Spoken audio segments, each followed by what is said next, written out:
With the launch of FC26, it means there's going to be a whole new host of settings that are added to the game, and I'm going to go through some of my favorites today and how I found them in my first 20 hours of gameplay. Now listen very carefully though, because there are going to be some settings in this video today that aren't as common as some of the other ones that have been announced, released, and talked about quite consistently. And some of these settings, genuinely, I did not know were going to be in the game, and I am very glad that they are. Now let's kick it off by talking about the new settings that we've got in career mode. Of course, this is a career mode channel, so the majority of these settings are going to be career mode centric, but some of them might help you otherwise. The biggest thing that they've changed this year is that there is competitive and authentic gameplay. Competitive being more for the online game style of Ultimate Team, and authentic being more for us career mode players. Is authentic any good? I might make a separate video on this.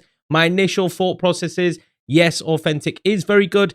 It is quite easy if you're good at the game, even playing up on ultimate difficulty. But authentic all round does give you a more authentic experience of football. Yes, it's a lot slower. There's a lot more mistakes in the game, and the goals do not come anywhere near as often as they would do if you play on competitive. At this stage of recording this video, I have had to start making my own sliders using the authentic sliders as a base, which I would recommend for you guys yourselves.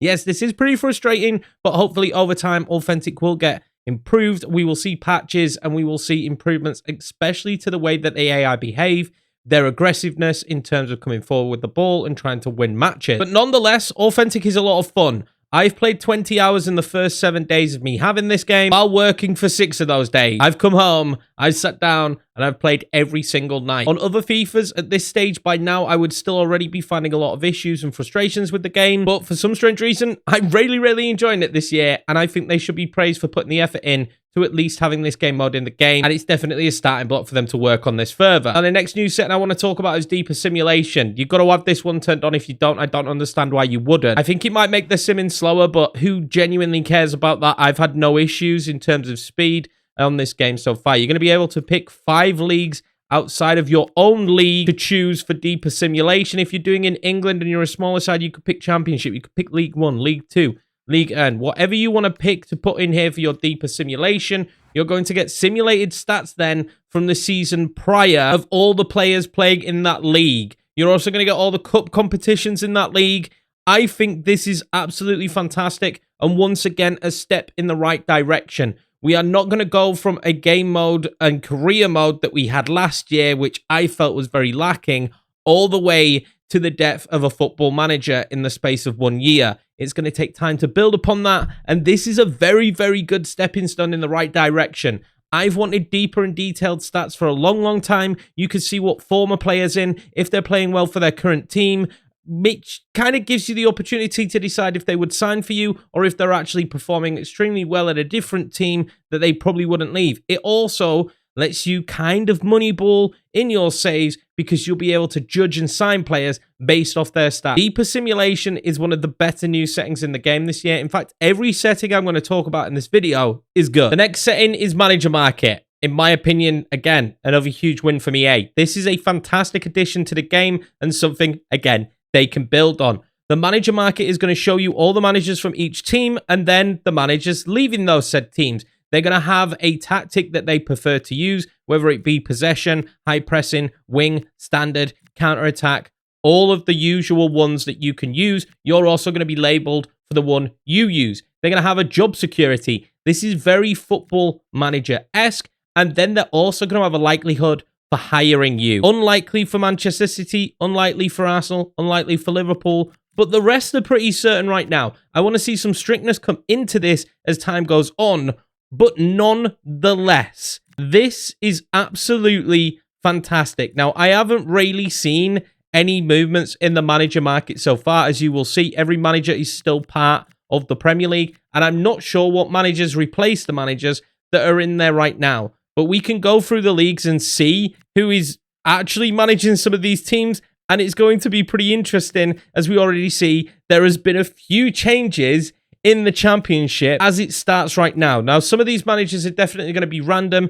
You're not going to be seeing as well someone like Ben Gorgon going in and be managing Liverpool in a season's time. I think the manager market's fun. You will get news and information about it. But the biggest part about the manager market for me is the ability now to open up a save where you start in the lower leagues and join clubs along the way. You can have a watch list where you pick teams that you want to go to, and then you will also have a suggestion list like this right here, where they will suggest teams where the job security isn't very secure. As you'll see here, even though I had certain on a lot of those managers' jobs, they have to be very insecure, resigning for you to go there. That is the way that you're going to be able to move the teams. Again, for the last time, manager market is a huge dub, and I'm looking forward to exploring it and playing around with it even more. Now, the next unbelievably fun and cool new setting is the unexpected events. I will put some on the screen right now. I haven't seen all of them, but it looks like there's a lot of them, and they might add even more unexpected events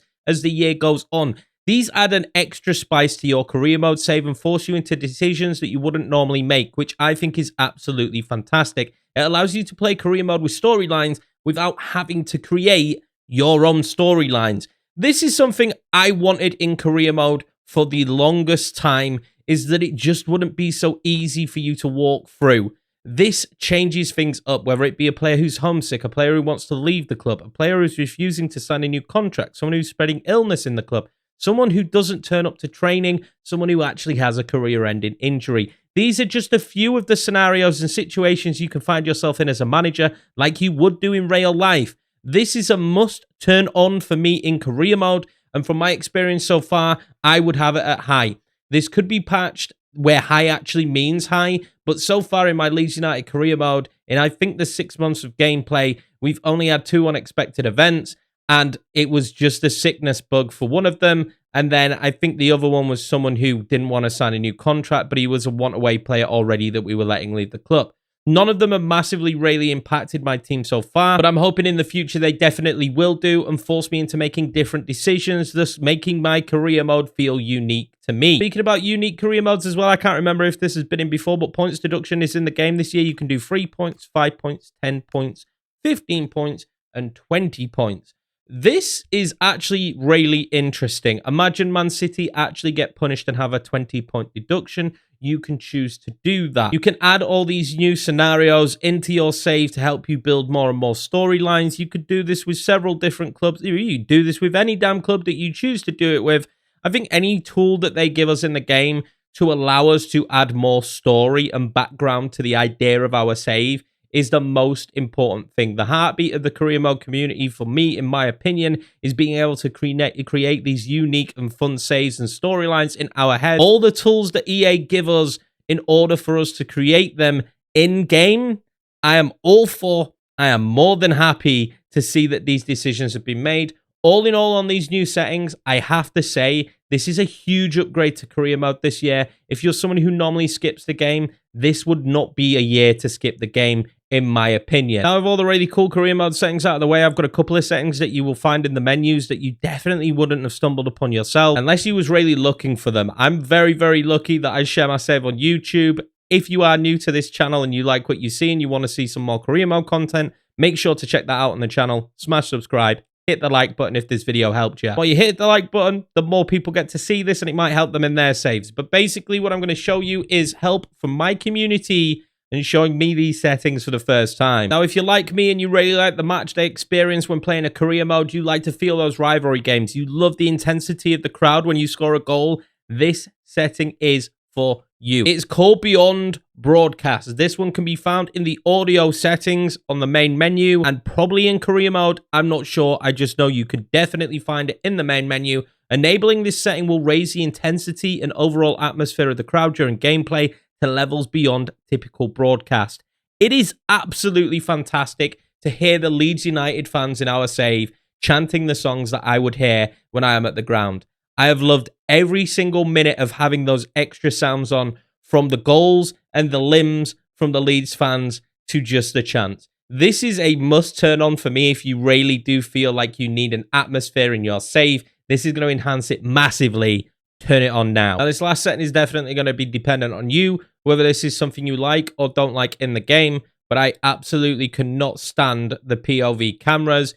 It was a nice thought, an idea of an addition for EA, but I think it is absolutely horrendous. I hate them. This year, you can turn them off. And I have never been happier than after the first episode of the Leeds career that someone said, can you turn the POV camera scenes off this year? They said you could. Well, yes, you can. I am over the moon that you can do this. It takes me out of all the broadcast immersion when I see basically just a floating neck and a foot kicking the ball into the back of the net. Or the same for the ref giving a red card.